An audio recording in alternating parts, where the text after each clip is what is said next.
बिस्मिल्लाहिर्रहमानिर्रहीम। अस्सलाम वालेकुम नाज़रीन, आप देख रहे हैं दिला स्टार। मैं हूँ यासिर रशीद और स्टूडियो मेरे साथ मौजूद हैं सीनियर तजियाकार राना मोहम्मद अजीम साहब। नाज़रीन, पाकिस्तानी सियासत में क्या हलचल मचने वाली है? क्या पाकिस्तान तहरीक इंसाफ दोबारा पार्लियामेंट का रुख करने वाली है? क्या नए इंतखाबात के लिए जो डेडलॉक था वफाकी हुकूमत का और अपोजिशन पोजिशन का वो ख़त्म हो चुका है? क्या नए इंतखाबात के लिए इलेक्शन की जो तरामीम थी शफाफ इंतखाबात के लिए वो हो जाएंगी? और इसके साथ साथ हल्का बंदियों के हवाले से जो डेडलॉक था क्या वो ख़त्म हो जाएगा? क्या किसी फरीक ने ये तमाम मामला साजगार बनाने के लिए किरदार अदा किया है? और दूसरी बात यह कि पाकिस्तान के वज़ीर आज़म मियाँ मोहम्मद शहबाज शरीफ ने बैनुल-अक़वामी सतह के ऊपर इजहार तशक्कुर किया है कि सैलाब मुतासरीन की इमदाद के लिए जो बैनुल-अक़वामी सतह पर मुतहर्रिक हुए हैं उन्होंने पाकिस्तान जो इमदाद भेजी है उसको शफाफियत के ज़रिए अवाम तक मुंतकिल करेंगे, उसका ऑडिट भी करवाया जाएगा और शफाफियत को हर मुमकिन तरीके से यकीनी बनाने की हम कोशिश करेंगे।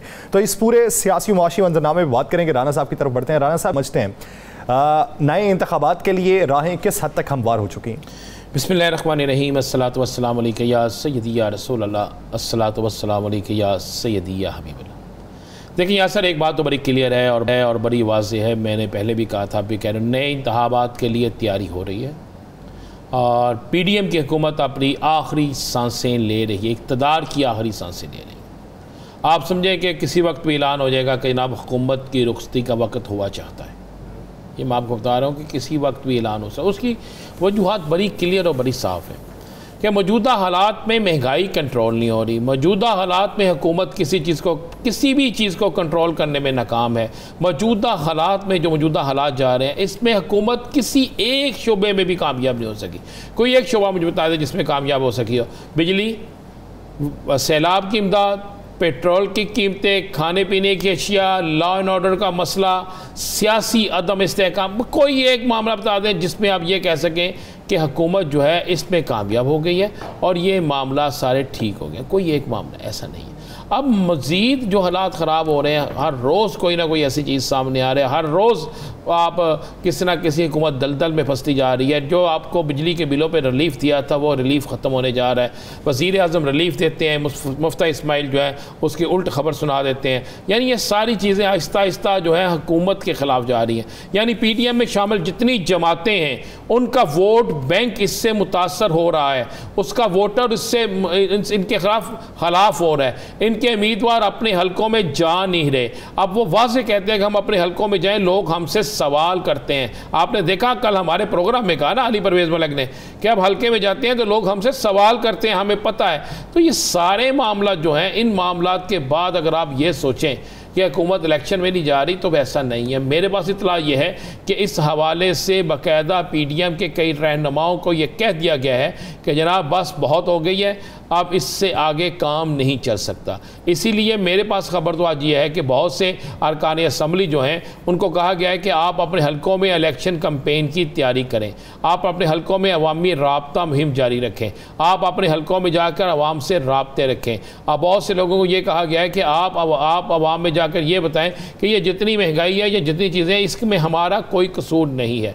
तो इसके बाद ये सारी चीज़ें जो नज़र आ रही हैं वो बड़ा वाज़ेह इशारा है कि किसी ना किसी की इक़्तिदार की रुखसती तो। आप क्या समझते हैं वफाकी हुकूमत को ये जो उनका मैकेनिज़्म है इसके तहत उन्हें पॉजिटिव वाइब्स आ रही हैं? कहाँ से आ रही? चलिए आप मुझे बता दें। मैं ये पूछ रहा हूँ कि क्या उन्हें आती हैं? भाई मुझे आप बता देना, आप सुबह से लेकर शाम तक TV पे बैठते हैं, आपको नजर आया कहीं से कि वफाकी हुकूमत को कोई फेवर वाली चीज़ मिली हो? कोई एक चीज़ अगर नहीं मिलेगी तो फिर इलेक्शन में जाना उनके लिए सूदबंद किस हद तक होगा? इसके अलावा उनके पास रास्ता है क्या?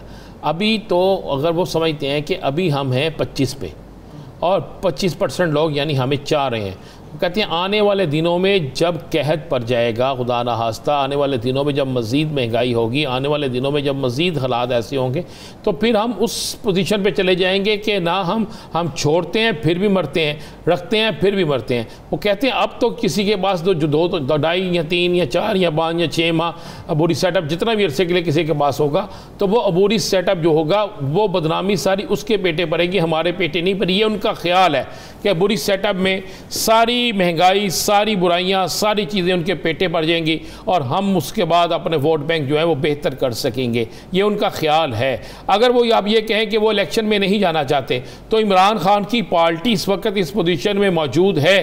कोई हल्का मुझे बता दें, पाकिस्तान का कोई शहर बता दें जहां इमरान खान ने जलसा किया हो और उस जलसे में जमे गफीर ना हो, जहां इमरान खान ने जाके कहा हो कि आज मैं फ़लाँ जगह आ रहा हूँ और वहाँ पे रश ना हो, जहाँ से इमरान खान का उम्मीदवार इलेक्शन लड़े और वो इलेक्शन जीत ना रहा हो, जहाँ से इमरान खान कॉल दे और वहाँ पे लोग बाहर ना निकले। तो फिर आप मुझे बताएं, नहीं होगा तो इमरान खान ने कहा मैं इस्लामाबाद की कॉल दे रहा हूँ, वो इस्लामाबाद की कॉल दे देता है, इस्लामाबाद की तरफ लोग चले जाते हैं और वहाँ पर एक नया दंगल शुरू हो जाता है। तो उसमें भी सारे जो लूज़र होगी वो हुकूमत होगी, कभी अपोजिशन लूज़र नहीं होती। हमेशा एहतजाज पर लाठीचार्ज, एहतजाज पर फायरिंग, एहतजाज पर आंसू गैस, शेलिंग, ये हर चीज़ जो है उसमें लूज़र हमेशा कोई भी हुकूमत हो वो लूज़र होती है। और आप उसमें कहें कि अपोजिशन तो लूज़र होगी नहीं। देखिए ऑलरेडी उनके पास क्या चीज़ें हैं, चले छोड़ दें रजीम चेंज को, उसको साइड पे कर दें, इमरान खान की सलामी को बिल्कुल ज़ीरो कर दें। महंगाई है कि नहीं है, इनकी नाहली है कि नहीं है, इस बुनियाद पे मुझे बताएं कौन होगा जो इस एहतजाजी तहरीक में नहीं जाएगा। आपके फैसलाबाद में लूमनें बंद हो गई हैं, आपके फैसलाबाद में हज़ारों वर्कर जो हैं वो बिल्कुल फारिग हो गए बेचारे।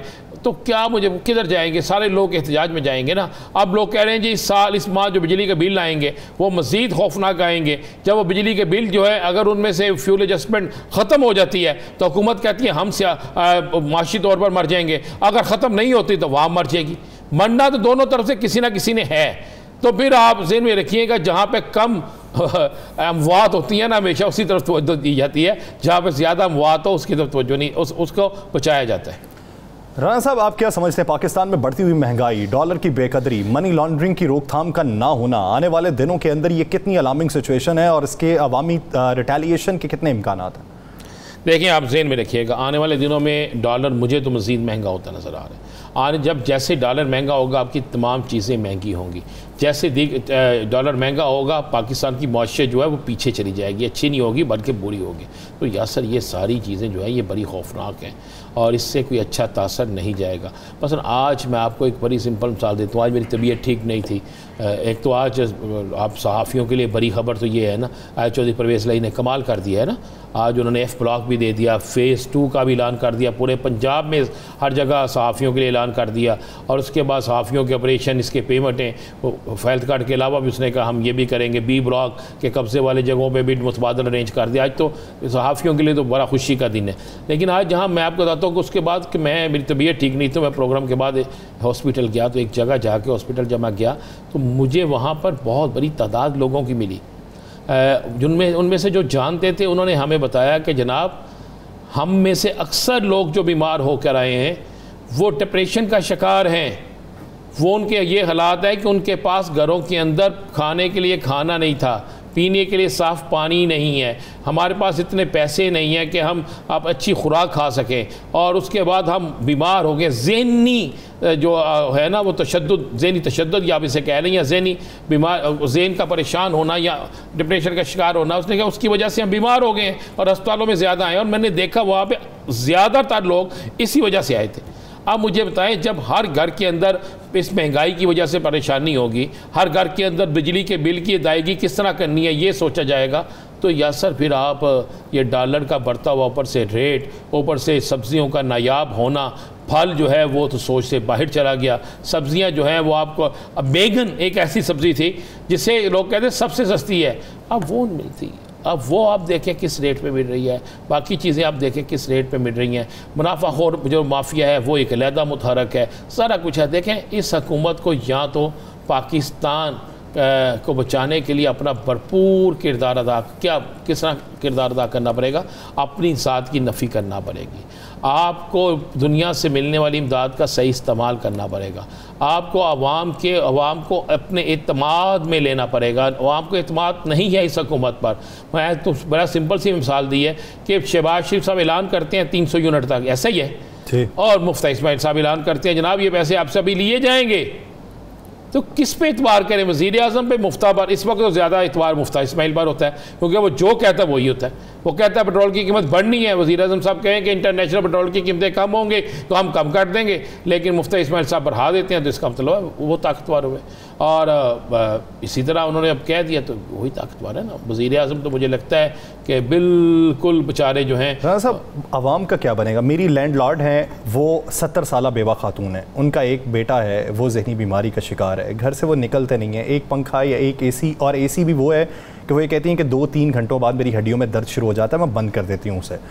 तो उनका जो बिल आया है, आज वो मेरे पास आई, कहती बेटा या तो मेरा ये मीटर ख़राब हो गया है या मेरे घर से बिजली चोरी हो रही है। मैं उनको बड़ी समझाने की कोशिश की कि ये सब के बिल आ रहे हैं। उन्होंने कहा ये हो ही नहीं सकता, मेरा ज़्यादा से ज़्यादा बिल जो है वो 7-8 हज़ार होगा, ये 24-25 हज़ार बिल मुझे आज तक ज़िंदगी में कभी नहीं आया, तो मेरे साथ जाके ये मेरा मीटर चेंज करवा दो। उधर बंदा क्या बात करे किसी दूसरे? मुझे एक बात बताए, आज तक पाकिस्तान में 11 अरस्तुओं की हुकूमत भी नहीं आई थी। आज तक पाकिस्तान में हुकूमतें इस तरह तब्दील भी नहीं हुई थी। आज तक पाकिस्तान में इतने तजर्बाकार लोग नहीं आए थे, यानी तजर्बाकारों की इंतहा है। मुस्लिम लीग बेहतरीन तजर्बाकारों की टीम, पीपल्स पार्टी बेहतरीन तजर्बाकारों की टीम, जमीयत उलमा इस्लाम बेहतरीन तजर्बाकारों की टीम, MQM हर फन मौला, हर हुकूमत की सरदार, उसके बाद ANP मैं कहना कमाल हो गया। आप मुझे बताएं ना, कौन सी जमात ऐसी रह गई है? चौधरी शुजात हुसैन साहब की भी जमात, इसमें कुछ बंदे शामिल हो गए कि जिनको तजर्बे नहीं हैं, जिनके पास ये सारी चीज़ें नहीं हैं। उसके बावजूद भी आप देखें क्या हो रहा है कि आपने कहा है कि 24,000 बिल, भाई चले उनका तो घर है, उनको किराया आता होगा, वो 24,000 बिल जो है उसका किराया अदा कर देंगे। लेकिन ये तो मुझे बता दें, बेचारे जो बाकी लोग हैं वो किधर जाएंगे? उनका क्या बनेगा? वो वहाँ कहाँ जाएंगे जिनकी 15,000 सैलरी है, जिनकी 20,000 सैलरी है, जिनकी 25,000 सैलरी है? वो बेचारा किस तरह गुजारा करेगा? वो पता क्या करेगा आखिरकार? वो सारे लोग क्या करेंगे मैं आपको बताता हूँ। वो लोग हर उस एहतजाज में शामिल हो जाएंगे जो हुकूमत के ख़िलाफ़ होगा, चाहे कोई भी सियासी जमात उसकी कॉल दे। ये मैं आपको बिल्कुल मुसद्दक़ा कह रहा हूँ, इसी तरह होगा। इसलिए हुकूमत के अंदर ये खौफ मौजूद है, हुकूमत के अंदर ये बात चल रही है कि इससे पहले कि श्रीलंका वाला खुदा ना हास्ता हाल हो, इससे पहले कि हमारे घरों के बाहर लोग गिराव करें, इससे पहले कि हम हलकों में जाने के काबिल ही ना रहें, क्यों ना ये सारा कुछ निगरान सेटअप पर डाल दिया जाए। अभी आप मुझे बता दें ज़रा, निकाल के हिसाब, आप सुबह भी बुलेटिन देखते हैं, सारा देखते हैं, मुझे बता दें कितने दिन हो गए हैं हुक्मरानों की तरफ से ये बात किए हुए कि इलेक्शन जो है अगले साल इतनी तारीख को होंगे। अब तो वो बातें दम तोड़ गई हैं। दम तोड़ गई है ना। अब तो मोहसिन राजा कह रहे हैं फरवरी में इलेक्शन हो सकते हैं। आपने कैसा शेख की बात सुनी? उन्होंने कहा जी हाँ मुझे भी यही इतला मिल रही है, बाकी मुस्लिम लोग हैं। यानी ये तो अब नज़र आना शुरू हो गया है।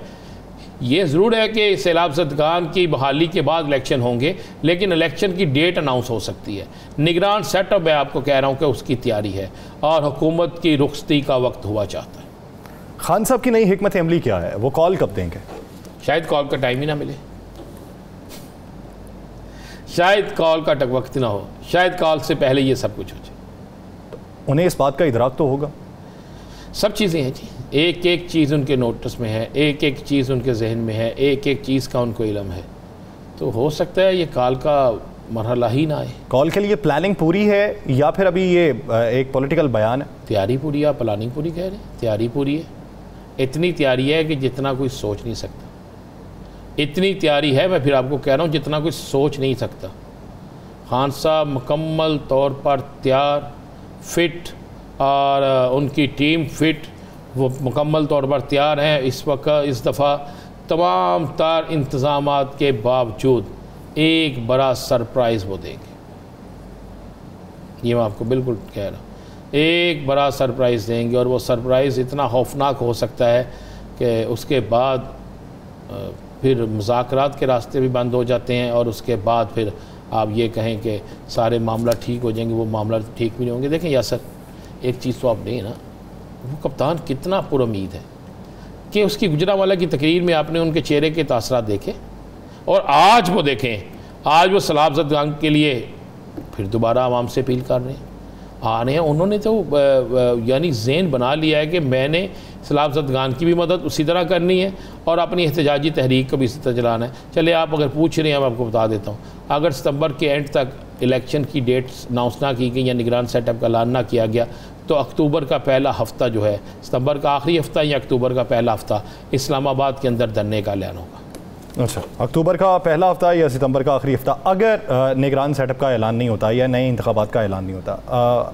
ब्रेक पर जाने से पहले एक सवाल ये कि आने वाले इलेक्शन में आप पाकिस्तान तहरीक-ए-इंसाफ के साथ कौन सी जमातें देख रहे हैं? देखिए, तहरीक-ए-इंसाफ के साथ एक तो मुस्लिम लीग काफ होगी, ये फाइनल है। परवेज़ रही वगैरह जो है वो पर एक क्लियर है, वो ओपन इनके साथ होगी। दूसरा एक मजहबी जमात जिसे शेरानी साहब हैं, मौलाना शेरानी साहब जी, और दीगर उनके साथ बड़े और काफ़ी लोग मिलेंगे, यानी जमीयत उलमा इस्लाम से अलग हुए का एक बड़ा ग्रुप, और इसी तरह जमीयत उलमा पाकिस्तान का एक बड़ा ग्रुप, और इसी तरह मैं आपको आर सिंध के अंदर आपको एक बड़ा सियासी ग्रुप जो है खान साहब के साथ खड़ा नजर आएगा। ये फाइनल है। जीडीए के लोग होंगे? जीडीए तो है, जीडीए के साथ एक और भी सियासी बड़ा ग्रुप जो है और खान साहब के साथ खड़ा नजर आएगा। पीपी के कुछ लोग हो सकते हैं?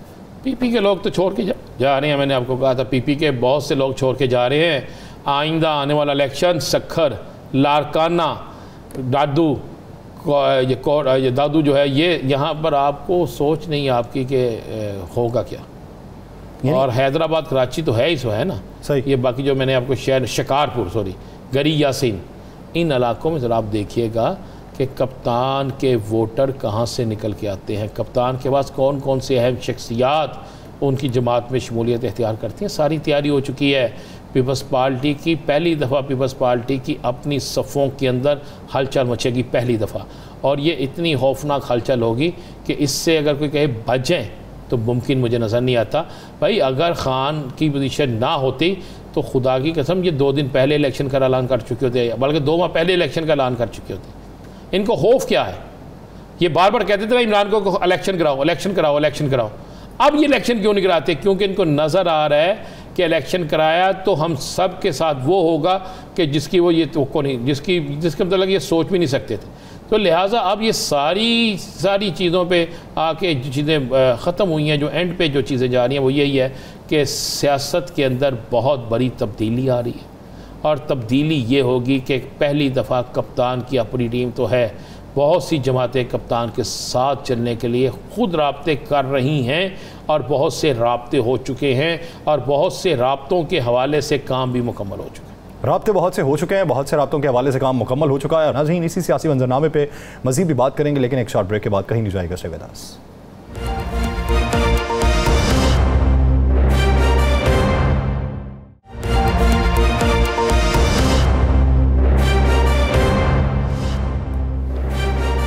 ब्रेक के बाद खुशामदीद। नाज़रीन, ब्रेक से पहले जिस तरह हम ये बात कर रहे थे पाकिस्तान तहरीक इंसाफ की मकबूलियत में इजाफा हो रहा है और वफाकी हुकूमत किस नुक्ते के तहत ये सोच विचार में मसरूफ़ है कि नए इंतखाबात की तरफ माइल होना चाहिए, इसी में हमारी कुछ भलाई हो सकती है। जो रही सही कसर है वो पाकिस्तान तहरीक इंसाफ रफ्ता रफ्ता निकाल देगी। तो इसी को मद्देनज़र रखते हुए पाकिस्तान तहरीक इंसाफ के गोल क्या हैं, वो हतमी कॉल देने की क्या नौबत आन पाएगी या फिर नहीं आ पाएगी, इसी बारे में बात करने के लिए हमें ज्वाइन किया पाकिस्तान तहरीक इंसाफ की रहनुमा सेनेटर डॉक्टर ज़रका साहिबा ने। डॉक्टर साहिबा, बहुत मशकूर है आपके वक्त के। डॉक्टर साहिबा, अगर देखा जाए तो पाकिस्तान तहरीक इंसाफ ने जितने जलसे किए हैं उस पर तनकीद भी होती रही है, लेकिन इस सब के बावजूद आपको अवामी मकबूलियत हासिल रही। क्या आप ये समझती हैं कि वो जो हतमी कॉल दी जानी है, जिसे तहरीक आज़ादी का एक नया रुख करार दिया जा रहा है, वो हतमी कॉल का वक्त आन पहुंचा है या नहीं आएगा? जी, बिस्मिल्लाहिर्रहमानिर्रहीम, बहुत शुक्रिया जी। हकीकी आज़ादी जिसके लिए हम सब खड़े हुए हैं, और इमरान खान साहब हमारे लीडर हैं, बल्कि सिर्फ पाकिस्तान के नहीं पूरी दुनिया उनकी तरफ देख रही है। अब मसला ये है कि ये जितने भी हरबे इस्तेमाल कर लें, तोशा खाना इन्होंने स्टार्ट किया, फॉरेन फंडिंग इन्होंने कोशिश की, अब ये तौहीने अदालत की कोशिश कर रहे हैं, एंटी टेररिज्म का इन्होंने केस लेके आए, मतलब सारे झूठे, क्योंकि इनका सारा नैरेटिव, इनकी सारी कोशिशें झूठ पे मबनी हैं।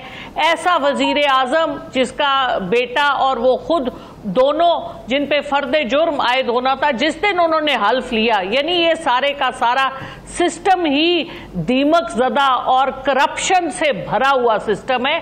तो अवाम अब खड़ी हो गई है और अवाम के डर से इस वक्त सबके पांव लरज रहे हैं, परेशान है कि कहां जाएं, क्या करें। खौफ से ना रात को नींद आती है, ना दिन को इनको चैन आता है। ऊपर से जो हमारे क्राइम मिनिस्टर हैं वो हर जगह जाके पाकिस्तान की ऐसी बेइज्जती करते हैं। आपने देखा अभी वो सेक्रेटरी जनरल आए थे यूनाइटेड नेशंस के, एंटोनियो गुटेरेस, उनका नाम भी उनको बोलना नहीं आया और उनके साथ वो क्या बातें कर रहे थे। उनका बाजू पकड़ पकड़ के वो आदमी अपने कोने में खुश रहा है और ये उसका बाजू पकड़ पकड़ के लगे हुए। तो मतलब क्या आपने यार, इतने इज्जतदार हम लोग हैं, आपने कहा हमें गटर में भेज दिया। और उनके अनफॉर्चुनेटली प्राइम मिनिस्टर साहब के मुंह से सवाए इसके पैसा पैसा पैसा, जब वो बात करते हैं पैसों की बात करते हैं। एक एक ढेला मांग रहा हूं, एक एक ढेले की करप्शन नहीं की और एक एक ढेला वापस करेंगे पाकिस्तान की अवाम। इनके जहन से पैसे के अलावा कभी कुछ और आया भी है? किस किस्म के लोगों को ये हमारे एलीट और हमारा जो सिलेक्ट करने वाले लोग हैं, ये कौन सी दुनिया में रह रहे हैं? ये किन लोगों को लेके आते हैं? क्या 22 करोड़ लोगों में कोई दयानतदार नहीं बचा जो जिसको उठा के लेके आए और अब अपना मुंह छुपाते फिर रहे हैं कि इनको समझ नहीं आ रही कि करें क्या। 2 महीने के बाद आपका चीफ ऑफ आर्मी स्टाफ भी चेंज होना है और अब वो भी कंट्रोवर्शियल हो गया सारा किस्सा। तो अब परेशान है कि क्या करें। तो ये जब झूठ के पाँव नहीं होते और झूठ पकड़ा जाता है और एक झूठ के लिए 100 झूठ बोलते हैं, तो अब इनका यही हाल है। समझ नहीं आ रही क्या करें। पिंजरावाला में जलसा कर लिया, अब फाइनल कॉल का इंतजार है। सिर्फ ये बता दें ये फाइनल कॉल सितंबर में ही होगी या अक्टूबर तक का इंतजार किया जाएगा? देखिए जी, जाहिर है कि नवंबर से पहले आएगी काली फाइनल कॉल, यानी अभी नवंबर से पहले आनी है फाइनल कॉल। अब वो देखते हैं, असूलन तो इस महीने अगले महीने में आनी चाहिए, हालात पे डिपेंड करता है ना। आप देख रहे हैं ना जिस तरह से एक जाली टेररिज्म का केस बनाया गया और आप नवंबर से पहले कॉल देना चाह रहे हैं। खान साहब ने कहा ये कॉल हर हाल में नवंबर से पहले आ जाएगी। खान साहब देंगे। मैं तो अपना एक अंदाजा दे रही हूं, मैं तो एक अंदाजा आपको बता रही हूं ना कि जो भी कुछ होना है नवंबर से पहले ही होना है। वो सब जानते हैं जो कुछ होना है नवंबर से पहले होना है। जाहिर है आखिरी दिन का तो कोई इंतजार नहीं करता ना। तो अब देखें क्या होता है। लेकिन जिस तरह के इन्होंने केसेस बनाए, यानी टेरर, वो जो कंटेम्प्ट ऑफ कोर्ट का केस है, उसमें खान साहब ने कहा था कि हम लीगल एक्शन लेंगे उन लोगों के खिलाफ, उन हुकूमती इदारों के अफसरों के खिलाफ जिन्होंने गलत काम किए। उसके ऊपर कंटेम्प्ट हो गई और अब वो हमारे ऑनरेबल चीफ जस्टिस इस्लामाबाद के कहते हैं कि ये क्रिमिनल कंटेम्प्ट। अरे भाई, निहाल हाशमी जो टांगे तोड़ रहे थे, जो वो दूसरे दानियाल अजीज और वो लोग जो इस कदर बदतमीजी और गंदी लैंग्वेज इस्तेमाल करते थे, वो उनकी क्रिमिनल नहीं थी। और इनकी ये कहने पे कि हम लीगल एक्शन लेंगे, हम लीगल कोर्स फॉलो करेंगे, जो कि हर लॉ अबाइडिंग सिटीजन करता है। हमारा लेकिन आज खान साहब ने कहा बड़ी अच्छी बात की है कि जो भी फैसला आएगा मैं उसे कबूल करूंगा। तो खान साहब की इस गुफ्तगू के बाद, इस बात के बाद, तो अब मेरे गुंजाइश नहीं रह जाती ना। खान साहब ने बड़ा अच्छा कहा कि जो भी फैसला है, खान साहब ने जो कहा वो तो जाहिर है हमारे सर आंखों पे। लेकिन आप एज अ पाकिस्तानी सिटीजन, हम सोचते हैं कि ये क्या हो रहा है हमारे मुल्क में। देखिए, मसला ये नहीं है कि खान साहब क्या सोचते हैं। इस वक्त लोग जो आपके जो हुक्मरान हैं वो ये इस बात से परेशान है कि अवाम क्या सोच रही है। और अवाम इस वक्त बिजली का बिल जो 18 रुपए यूनिट था इमरान खान साहब की हुकूमत में, अब वो 55 रुपए, मुझे तो जो बिल आया उसमें 70 रुपए पर यूनिट बिजली का नर्क है। और आप बताइए, तेल जो 150 रुपए था जिस पे ये उफ आग बगूला हो रहे थे, टीवी वाले सर मार रहे थे अपना, वो अब 250 रुपए पे पहुंच गया। और अवाम को आप और अब आपका ना आटा मिल रहा है, ना आपके जो हालात चल रहे हैं आगे सैलाब के बाद, तो आप अवाम को किधर डाल रहे हैं? अब अवाम इनके गले ही पकड़ेंगे और क्या पकड़ेंगे। अवाम के साथ इतना जुल्म, और आप देख रहे हैं किस तरह इनकी अयाशियां खत्म नहीं हो रही। लगता है पूरी दुनिया का दौरा हर मिनिस्टर ने करना है। प्राइम मिनिस्टर और हमारे फॉरेन मिनिस्टर तो माशाल्लाह हर हफ्ते नए मुल्क में जाते हैं। दौरे, नई गाड़ियां, नई मराआत, बाहर जाके पूरे मजे। आपने देखा कनाडा में हमारी जो बेइज्जती हुई, उसके बाद कनाडा वालों ने आपको $20,000 दिया एड, क्योंकि उन्होंने कहा कि आपके लोग तो कनाडा आके इतनी अयाशियां कर रहे हैं, अगर आपके पास पैसे ना हो तो ये कैसे अयाशियां कर रहे हैं। अच्छा डॉक्टर साहब, एक खबर ये है कि पाकिस्तान तहरीक इंसाफ जो है ये नए इंतखाबात के ऊपर बातचीत करने के लिए इनके जो MNAs हैं ये वापस पार्लियामेंट में जाएंगे, इसमें कोई सदाकत है? मेरा तो नहीं ख्याल इसमें कोई सदाकत हो सकती है, क्योंकि जब एक दफ़ा 123 MNA निकले थे तो ये हतमी फैसला करके निकले थे कि ये पार्लियामेंट इस काबिल नहीं है कि इसमें बैठें और जनरल इलेक्शंस होने चाहिए। अब ये रोज़ की अफवाहें देखें ना, 123 को आपने 11-11 के बंटवारे करके कोशिश की, फिर आपने इलेक्शन कॉल किए, जब आपने देखा कि खान साहब सब जगह से जीत जाएंगे तो आपने इलेक्शन ही कैंसिल कर दिए। तो इस कदर शिकस्त खुर्दा लोग हैं, इस कदर नाकाम, ना अहल और नालायक लोग हैं, इनकी तो इनका जो हरबा है वो वापस इन्हीं के ऊपर आके पड़ता है। इनकी बुरी नीयतें इन्हीं को ले डूब रही हैं और सारी दुनिया देख रही है, अवाम तो क्या देख रही है। और जो मजाक हमारा बनता है इंटरनेशनल लोगों के सामने, आलमी दुनिया हम पे जिस तरह हंस रही है, और आप देखें कि श्रीलंका, इंडिया, हर जगह से जो आम लोग हैं वो कह रहे हैं जी ऐसा जबरदस्त लीडर पाकिस्तान को मिला, तुम लोगों को कदर नहीं करने आती अपने मुल्क में अपने लीडर की। डॉक्टर साहिबा, खबरें ये भी हैं कि नए इंतखाबात होने वाले हैं, निगरान सेटअप आएगा, उससे पहले बात तय हो जाएगी। क्या पार्टी के अंदर कोई ऐसी चहमगोई है? देखिए जी, जाहिर है हमारी एक ही डिमांड है कि इलेक्शन कराए जाएं। तो जिस दिन इलेक्शन की हतमी और एक प्रॉपर हमें एक अंदिया दिया जाएगा कि केयर टेकर सेटअप आ रहा है और इलेक्शंस कॉल हो रहे हैं, तो जाहिर है हमारी बीच में सारी हमारी रजामंदी शामिल होगी, इसमें तो कोई दो राय ही नहीं। हमारी डिमांड ही, खान साहब की डिमांड पहले दिन से है कि इलेक्शन कराएं, और इन्होंने इतना लेट कर दिया है और पाकिस्तान की इकोनॉमी को किधर गटर में ले गए। 2% से कम आपकी ग्रोथ रेट होनी है, और आप जिस हिसाब से टैक्सेस लगा रहे हैं, अभी लोगों की बिल बिलाने की वजह से इन्होंने 300 यूनिट वालों को इन्होंने छोड़ दे दी है, लेकिन वो भी ज्यादा देर नहीं, अगले महीने कहेंगे 2 बिल सारे वापस।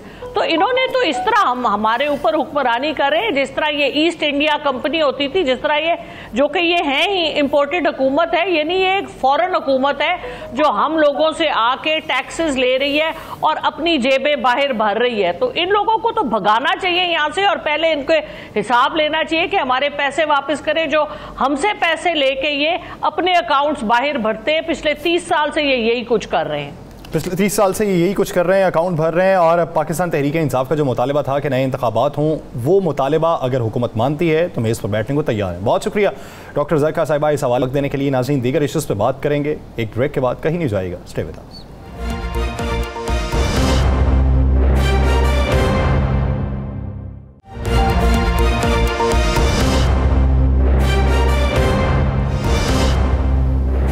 ब्रेक के बाद खुशामदीद। नाज़रीन, पाकिस्तान का अगर सियासी मंजरनामा तब्दील होता है तो उसमें बेनिफिट किसे ज़्यादा होगा, किसे कम होगा, और अगर यही हुकूमत प्रोलॉन्ग करती है तो फिर नुकसान हुकूमत को कितना हो सकता है। आने वाले दिनों के अंदर जो बातें गर्दिश कर रही हैं कि नया सेटअप आने वाला है, पंजाब में तब्दीली के हवाले से बातें गर्दिश कर रही हैं, मियां नवाज शरीफ साहब की वापसी के हवाले से बातें हैं, इसमें कितनी सदाकत है, और आलमी सतह के ऊपर पाकिस्तान का मंजरनामा आने वाले दिनों में क्या बनने वाला है, इसी पे बात करने के लिए हमें ज्वाइन किया पाकिस्तान मुस्लिम लीग ज़िया के सरबराह एजाज़ुल हक साहब ने। एजाज़ुल हक साहब बहुत मशकूर हैं आपके वक्त के।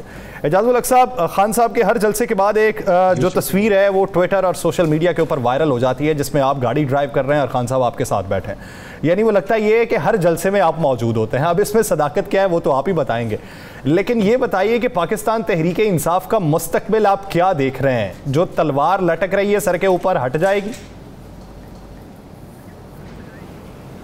देखिए, फ़िलहाल तो जो हुकूमत है उसकी पूरी कोशिश है और वो मिन्नतों पर उतर आए आप, और ख़ुसूसी तौर पर जो लोग बाहर बैठे हुए हैं वो ज़्यादा ज़ोर दे रहे हैं कि किसी न किसी तरीके से खान साहब को किसी तरीके से जेल भिजवाया जाए और उन पे कोई ना कोई, मतलब जैसे ये फ़र्द जुर्म आयद हो रही है या तोशा खाना या किसी न किसी केस में जो है उनको जो है वो मतलब कि एंगेज किया जाए और जो वापस आने की बातें हैं वो तो खैर बहुत दूर की बातें हैं, लेकिन वो ये चाहते हैं कि हमारे आगे से कोई इलेक्शन लड़ने वाला हमारे सामने ही ना हो। लेकिन उनको ये मालूम नहीं है कि जब खान साहब को, अगर मुझे नहीं लगता कि मंजर से हटेंगे, लेकिन अगर वो हट भी गए तो ये आपस में लड़ लड़ के जो बन जाएंगे वो मैं बताना नहीं चाहता कि क्या बनेंगे ये। तो इसलिए मैं, अगर पाकिस्तान के अंदर जमहूरियत को कायम रखना है तो मेरा ख्याल के अंदर एक फेयर प्लेइंग ग्राउंड जो है वो इनको देना पड़ेगा। जिस तरह से इन्होंने ये इलेक्शंस मुलतवी किए हैं, ये एक बड़ा भोंडा तरीका था कि वजारत दाखिला जो है वो लेख रही है इलेक्शन कमीशन को कि आप इलेक्शंस को पोस्टपोन कर दें। किस वजह से? कि जी फ्लड आए हुए हैं। देखें, फ्लड आए हुए हैं जिन इलाकों में, उन इलाकों में इलेक्शन ही नहीं हो रहे थे। लेकिन इलेक्शन कैंपेन चल चुकी थी। पर ये तो तरीका नहीं है ना फेस सेविंग का। अगर आप हुकूमत में बैठे हुए हैं और आप वन साइडेड हर मामला कर रहे हैं, और फिर इलेक्शन कमीशन भी, मैं बड़ी हद तक मुत्तफिक नहीं था जब खान साहब कहा करते थे कि ये जो है इलेक्शन कमीशन वाले जो हैं ये बायस्ड हैं। मैं कह रहा था कि शायद अभी भी कोई थोड़ी सी गुंजाइश निकल आएगी, लेकिन ये देखकर तो मुझे ऐसे लगा है जैसे कि बिल्कुल एक वन साइडेड जो है वो सारे हुए हुए हैं, सब एक ही टोकरी के अंदर बैठे हुए हैं जितने भी हैं अंडे, और वो ये कोशिश कर रहे हैं किसी न किसी तरीके से कि आइंदा के लिए एक सबसे बड़ी जमात जो है उसको रास्ते से हटाने की कोशिश कर रहे हैं। इजाज़ साहब, आप क्या देख रहे हैं? इजाज़ साहब, आपका बड़ा करीबी हलकों से भी तल्लुकात हैं और खान साहब से बड़े करीबी तल्लुकात हैं। क्या आप अगले महीने निगरान सेटअप देख रहे हैं, इस महीने या अगले महीने? देखिए, मैं ये तो नहीं कह सकता, लेकिन अगर बातचीत जो कि बैकडोर हो रही है थोड़ी बहुत, जिस तरीके से भी हो रही है, या फ्रंट डोर हो रही है या बैकडोर हो रही है, बातचीत हो रही है, अगर वो कहीं कामयाब हो गई तो मेरा ख्याल है कि फिर इनको जल्द से जल्द इलेक्शन में जाना पड़ेगा। अब इस सैलाब की वजह से हम 1-2 महीने का वो गुंजाइश दे सकते हैं बीच में कि वो गुंजाइश निगरान सेटअप को मिलेगी या मौजूदा हो जाए उनके लिए। वो हो सकता है निगरान सेटअप को भी मिल जाए, और 3 महीने हैं उनके पास, 90 डेज तक वो निगरान सेटअप रह सकता है। मतलब आइन की रूह के साथ मैं बात कर रहा हूँ। लेकिन देखें, मौजूदा सूरत हाल में अगर आपने देखा हो कि हुकूमत को कितना जोर लगाना पड़ रहा है ये समझाने के लिए बैनुल-अक़वामी डोनर्स को कि जी हम हर चीज़ जो है साफ और शफाफ तरीके से करेंगे, आप बिल्कुल फिक्र ना करें, क्योंकि हर किसी को ये मालूम है कि माजी के अंदर क्या होता रहा, ज़लज़ले के अंदर क्या हुआ, उससे पहले कर्ज उतारो मुल्क सवारों के अंदर क्या हुआ। मतलब एलिगेशंस की बात मैं कर रहा हूँ, मैं ये नहीं कह रहा कि सच था या झूठ था, मैं कह रहा हूँ वो एलिगेशंस लगे, फिर हार ही गायब होने शुरू हो गए। उसके बाद अब किसी को भी इतमाद नहीं है। और अगर आपने वज़ीर आज़म की तकरीर सुनी हो जो उन्होंने सेक्रेटरी जनरल के साथ खड़े होकर की थी, तो आपको साफ नज़र आ जाएगा कि सारा जोर उनकी तारीफ के बाद जो उन्होंने की, सारा जोर इस बात पे था कि जी हम पे थोड़ा सा इतमाद कर लें, हम पे एक दफ़ा यकीन कर लें, हम आपको करके दिखाएंगे, हम साफ और शफाफ तरीके से करेंगे, हम कोशिश करेंगे कि आपका और आपके जरिए जो पैसा हमें दिया गया है वो सही इस्तेमाल हो जाए। ये तो सारा सुन लिया, सारा हो गया। इजाज़ साहब, खबर बताएं, खबर क्या है आपके पास? खबर बताएं, खबर क्या है? क्या नहली हो रही है, नहीं हो रही? क्या गिरफ्तारी हो रही है, नहीं हो रही? और क्या निगरान सेटअप की तैयारी होगी या नहीं? ये 3 चीज़ों में से कोई एक चीज़ बताएं। आप जानबूझ के ना आजकल प्रोग्रामों में दूसरी तरफ ले जाते हैं, खबर नहीं देते। नहीं, मैं आपको बता रहा हूँ। देखें, अगर तो जो मैं समझता हूँ कि राब्ते होने चाहिए और राब्ते हैं भी, उन राब्तों को मैं समझता हूँ कि अगर एक कॉन्फिडेंस लेवल जो है वो कायम हो गया तो फिर मेरा ख्याल है कि हर एस्टेब्लिशमेंट भी चाह रही है और हुकूमत पता नहीं चाह रही है कि नहीं चाह रही है। हुकूमत तो इस वक्त तो नहीं चाहेगी कि इलेक्शंस में फिर जो है वो कौम को जाना चाहिए। अगर अभी नहीं जाएंगे तो मार्च में चले जाएंगे। लेकिन मैं ये समझता हूँ कि इतनी बड़ी जमात को ना तो अमेरिका कितना भी नाराज़ हो इग्नोर कर सकता है, ना बैनुल-अक़वामी तौर पे आप इग्नोर कर सकते हैं, ना ही आप अंदरूनी तौर पे इग्नोर कर सकते हैं। देखें, एक पहले गलती हुई जिस गलती में ये समझा गया कि अगर हम हुकूमत ले लेंगे तो हम सब अच्छा करके दिखा देंगे। दूसरा ये कहा गया कि अगर हुकूमत को हटा देंगे तो लोग जो है वो भूल जाएंगे, लोग कहेंगे जी यह बड़ा जुल्म हो गया था, महंगाई थी, बेरोजगारी थी, लेकिन वो सारी मिसकैलकुलेशंस हो गई। अब अगर ये समझ रहे हैं कि अगर इमरान खान को रास्ते से हटाकर जेल में डालकर या डिस्क्वालीफाई कर कर हम लोग इसको भूल जाएंगे, तो ये भी मुझे नहीं लगता कि ये मुमकिन हो, क्योंकि एक नया ट्रेंड आया है पाकिस्तान में, एक नई पौध आ गई है, एक नए वोटर्स आ गए हैं जो इस वक्त रिस्पॉन्ड कर रहे हैं, जज्बा अपना दिखा रहे हैं। तो इसमें चीज़ों को इग्नोर नहीं किया जा सकता। जितनी जल्दी ये मामला तय हो जाए, मैं समझता हूँ कि उतना ही बेहतर है। और खान साहब ये बताइए, सदर मुमलिकत ने अब तक क्या काविश की है? देखिए, सदर मुमलिकत तो काविश तब करेंगे ना कि अगर दूसरी पार्टी जो है वो तैयार हो, लेकिन उनके अलावा भी मैं समझता हूँ कि जहाँ से भी काविशें हुई हैं काफ़ी मुनासिब हुई हैं। अब इससे ज़्यादा मैं आपको क्या बता सकता हूँ कि काफ़ी मुनासिब हुई हैं, और अभी तक कोई ऐसे मैं नहीं आपको कह सकता कि हतमी कोई नतीजा निकल आएगा, लेकिन मैं समझता हूँ कि बेहतरी की तरफ हम जा रहे हैं। अच्छा एजाजुल हक साहब, खान साहब ने कहा कि काल के लिए तैयार रहें। खान साहब से आपका राब्ता भी रहता है, बड़े करीब भी होते हैं। खान साहब तैयारी का जो कह चुके हैं उसका इंतज़ार कितनी देर करना पड़ेगा? क्या खान साहब उन्हीं राब्तों जिनका आप जिक्र कर रहे हैं उस पर अभी उनका इंतज़ार कर रहे हैं कि उनकी तरफ से कोई मुस्बत जवाब आए और उसके बाद मैं यहाँ या ना में कॉल दूँ, या खान साहब फैसला कर चुके हैं सितंबर के आखिरी हफ्ते में कॉल देने का? देखिए, अभी मेरा नहीं ख्याल कि उन्होंने आत्मी फैसला किया, उनके बैकग्राउंड ज़हन के पीछे ये चीज़ है अभी। लेकिन मैं समझता हूँ कि कॉल देने से यानी एक कैच 22 की पोजीशन है। पहली कॉल भी जो दी गई थी उसमें भी आपने देखा कि उसके क्या अच्छे नताइज तो नहीं निकले। दोनों तरफ से लोगों को भी बड़ा सहना पड़ा, मुश्किलात का सामना करना पड़ा, और उसका वो रिज़ल्ट भी नहीं निकला जो रिज़ल्ट वो निकालना चाह रहे थे। अब भी मेरे ख्याल में बहुत सोच समझ के खान साहब अगर कॉल का जो है वो ऐलान करेंगे तो बड़ा सोच समझ के करेंगे।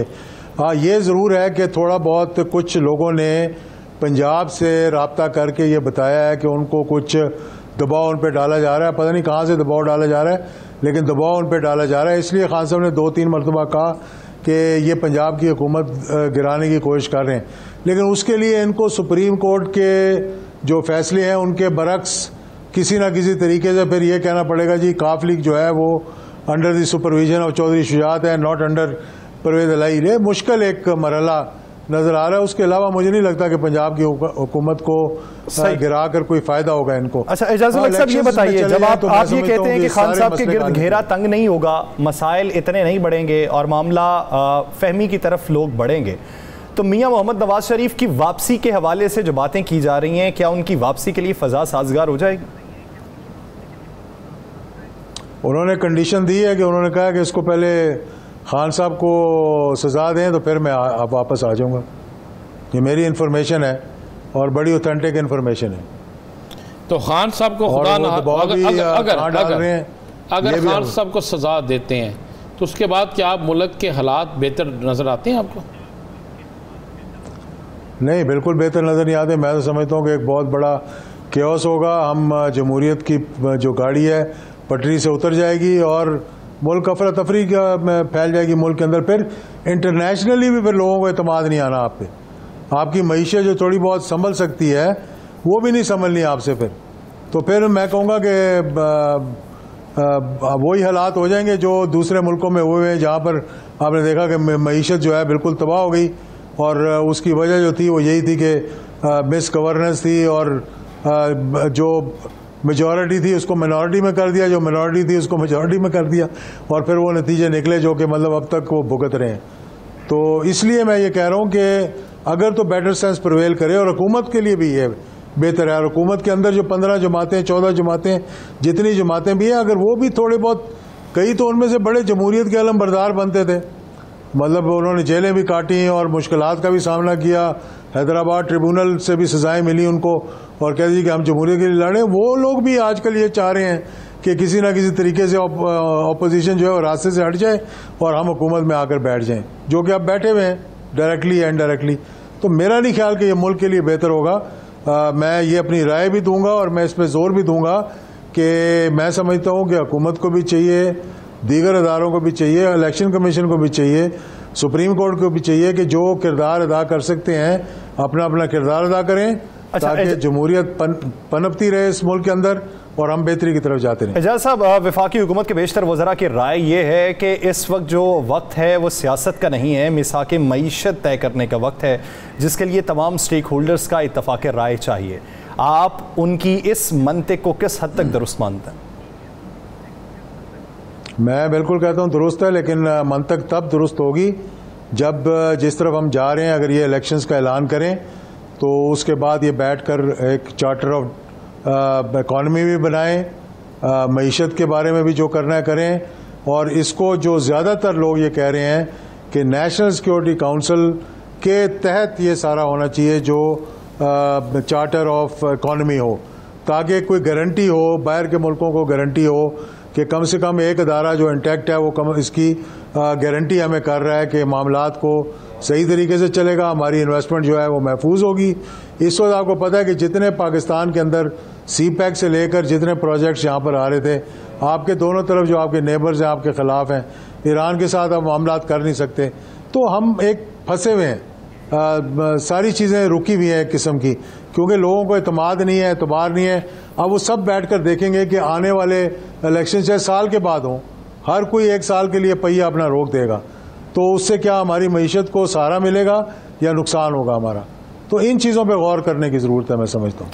एजाज साहब, एक थ्योरी ये भी चाह रही है कि मामला जहाँ पर हो रहे हैं या जहाँ पर ये कोशिश हो रही है कि मुफाहमत हो जाए, वहाँ पर यह भी कोशिश हो रही है कि निगरान सेटअप से पहले असम्बलियों में लाया जाए PTI को, और वहाँ पर बैठ कर ये सारी बातें की जाए, वहीं पर निगरान सेटअप के हवाले से फैसले किए जाए।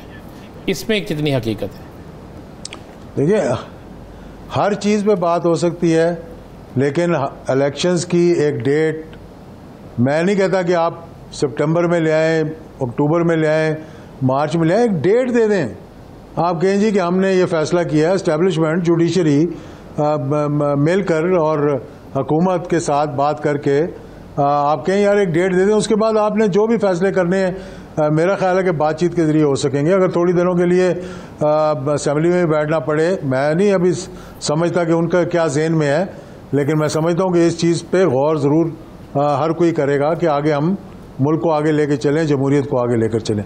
लेकिन जो कंडीशन है उस कंडीशन से हट कर मेरा नहीं ख्याल कि कोई भी मुआहदा होगा। उस कंडीशन को सामने रखते हुए हर चीज़ पे बातचीत हो सकती है। एजाज साहब, क्या समझते हैं, PTI फ़र्ज़ कर लें अगर इक़्तिदार में दोबारा वापस आ जाती है तो मईशत को सही समत में गामज़न करने के लिए कितना अरसा लगेगा? देखिए, ये तो एक बहुत बड़ा सवालिया निशान है ना। इसमें मैं ये कह रहा हूँ कि चार्टर ऑफ डेमोक्रेसी भी एक अच्छी तजवीज़ है जो दी गई है, लेकिन इस तरह से कोई एतबार नहीं करेगा, चार्टर ऑफ इकॉनमी करेगा आपके चार्टर ऑफ इकॉनमी। लेकिन ये सारी चीज़ें बाद में होंगी। देखिए, हुकूमत में आने के बाद भी आपको बहुत सी जो चीज़ें करी। अब देखिए, कोविड था मुल्क के अंदर, कोविड में अगर 6.6% आपका GDP ग्रोथ हो रही थी, तो आप खुद सोच लें कि मईशत किस तरफ जा रही थी। सिर्फ आप देख लें अपना एक्सपोर्ट्स की, टेक्सटाइल की एक्सपोर्ट्स की आप देख लें, रेमिटेंसेस देख लें जो पाकिस्तान में आ रही थी, बाकी चीज़ें अगर आप देख लें, मैं नहीं कह रहा कि कोई बहुत तीर मार दिए थे, लेकिन कम से कम डायरेक्शन सही थी। एजाज साहब, सुनने में आ रहा है कि आसिफ अली जरदारी साहब जो हैं वो नाराज़ हैं, और उन्होंने अपनी नाराज़गी का इजहार उन लोगों से भी किया जो इनको लेकर आए, और साथ में उन्होंने मियां नवाज शरीफ और शहबाज शरीफ से भी नाराज़गी का इजहार किया। देखिए, अब लाज़मी बात है आपस में इनके इख्तिलाफात तो अब पैदा होंगे, जैसे जैसे इलेक्शन करीब आएगा इख्तिलाफात ज़्यादा हो जाएंगे। आपका क्या ख्याल है कि PMLN जो है वो 20 सीटें या 40 सीटें जो है पंजाब के अंदर पीपल्स पार्टी को दे देगी? कभी भी नहीं देगी। मतलब लड़ाई कहीं ना कहीं से तो शुरू होनी है इनकी, और वो जल्दी हो या देर से हो, ये सारी कौम देखेगी कि वही सड़कों पे घसीटेंगे, उसी तरह से पेट चाक करेंगे एक दूसरे का, और लड़काना से लेकर और खैबर पख्तूनख्वा की सड़कों पर एक दूसरे का नाम लेकर घसीटते रहेंगे, और वही नारे लग रहे होंगे कि मोदी का जो यार है गद्दार है, जो पहले लगाया करते थे ये लोग। जी जी एजाज साहब, अगर PTI की हुकूमत आती है तो मौजूदा खारजा पॉलिसी की निस्बत आप खारजा पॉलिसी को किस समत में जाता देख रहे हैं? कौन से ब्लॉक का हिस्सा बनते देख रहे हैं पाकिस्तान को? देखिए, पहली बात तो मैं ये समझता हूँ कि हमें हर एक के साथ ताल्लुकात अपने अच्छे रखने चाहिए। हमारे एक मतलब हमारा बैकग्राउंड है सिंस 1947 टिल टुडे कि हम अमेरिका के साथ हम बड़े करीब रहे हैं। लेकिन मैं एक छोटा सा सवाल आपको छोड़ के जाता हूँ कौम के लिए भी। मुझे ये बताया जाए यार कि क्या गलती की थी इमरान खान ने जो रशिया चला गया था। भाई उनको तो नहीं पता था कि यूक्रेन पर हमला होने वाला है, पहली बात। दूसरी बात मुझे बताएं कि बांग्लादेश, श्रीलंका, छोटे छोटे मुल्क हैं, बड़े बुरे हालात में हैं, वो अगर रशिया से गंदम ले सकते हैं, वो अगर रशिया से तेल ले सकते हैं, इंडिया रशिया से तेल ले सकता है, ईरान की गैस जो है वो टर्की तक जा सकती है पाइपलाइन के थ्रू, इंडिया मतलब उनसे वो ले सकता है। हम क्या मतलब वो मैं वही बात करता हूँ जो हमें बस एक सिंगल आउट किया गया कि हमारे बॉर्डर तक गैस आई हुई हम ले नहीं सकते, हम रशिया से तेल नहीं खरीद सकते, हम रशिया से गंदम नहीं ला सकते, चाहे हम भूखे मर जाएं। और आगे मैं आपको एक बड़ी वार्निंग दे रहा हूँ सबको कि आगे जाके जो फूड सिक्योरिटी का मसला आना है इस सैलाब के बाद, अगली फसलें अच्छी होंगी लेकिन आने वाले दिनों में जो गंदम आनी है, जो कॉटन बिल्कुल ही वाइप आउट होगी है सिंध के अंदर, पंजाब में, साउथ पंजाब में भी बड़ा नुकसान हुआ है बारिशों से, आगे जाके यहाँ पर मुश्किलात आनी है, खाने पीने की महंगाई आनी है। तो ये क्या हुकूमत, जो मौजूदा हुकूमत है, जो भांत भांत की बोली बोलने वाले सारे इकट्ठे हुए हैं, ये तो डिसीजन भी नहीं ले सकते एक सिंगल हैंडेडली। इनको तो 15 जमातों को बुलाना पड़ता है हर फैसला करने से पहले। तो किस तरह से आगे मुल्क को लेकर चलेंगे? 22 करोड़ अवाम है। अब बिजली का हालात देख लें आप, मतलब इजाजुल हक साहब, क्या आने वाले दिनों में आपके मामला तय हो गए इमरान खान साहब के साथ? आपकी जमात जो है वो इमरान खान की जमात पीटीआई के साथ मिलकर इलेक्शन लड़ेगी, सीट जस्पेंट हो गई, कितनी सीटें मिल रही हैं?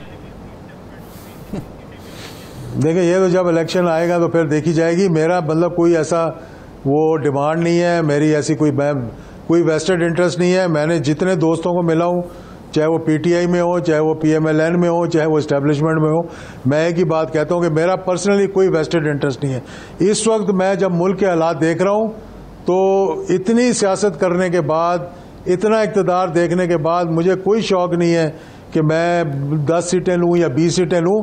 मैं सिर्फ ये चाहता हूँ कि इस उम्र में जाकर अगर हम पाकिस्तान को बचा सकें, पाकिस्तान के लिए कुछ कर सकें, आने वाली नस्लों के लिए कुछ कर सकें, तो मैं समझता हूँ इससे बेहतर और कुछ नहीं। और यही मेरा इरादा है और मैं ये करके दिखाऊंगा आपको। एक आखिरी सवाल, अगले आम इंतखाबात में पीटीआई के साथ कितनी नई शख्सियात जुड़ती देख रहे हैं? मेरा ख्याल है खान साहब को बहुत एक्सपीरियंस हो गया है, अपोजिशन में भी उनको हो गया, हुकूमत में तो इतना नहीं हुआ था कि जो चुनाव है, क्योंकि मर्दम शनासी जब तक ना हो तो स्टेट्समैन नहीं बन सकता इंसान।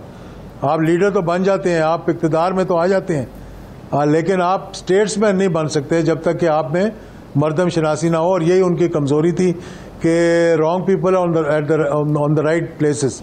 तो right people should be on the right places. और मेरे ख्याल में टिकटों पे भी वो बड़ा सोच समझ के टिकट देंगे, क्योंकि इस वक्त एक वो है, फ्लो है, जिस तरह किसी वक्त में पीपल्स पार्टी को हटा कर खान साहब को मर्दम शनासी आ चुकी है और शख्सियत का जो इंतखाब किया जाएगा वो बड़ा सोच समझ के किया जाएगा। बहुत शुक्रिया एजाज अलग साहब, इस हवाले से अपने के लिए। नाज़रीन, द लास्ट आवर का वक्त खत्म हुआ चाहता है मुझे और राना साहब को दीजिए इजाज़त। अपना बहुत सा ख्याल रखिएगा, मुलाकात होगी अगले हफ्ते, अल्लाह ने के बाद।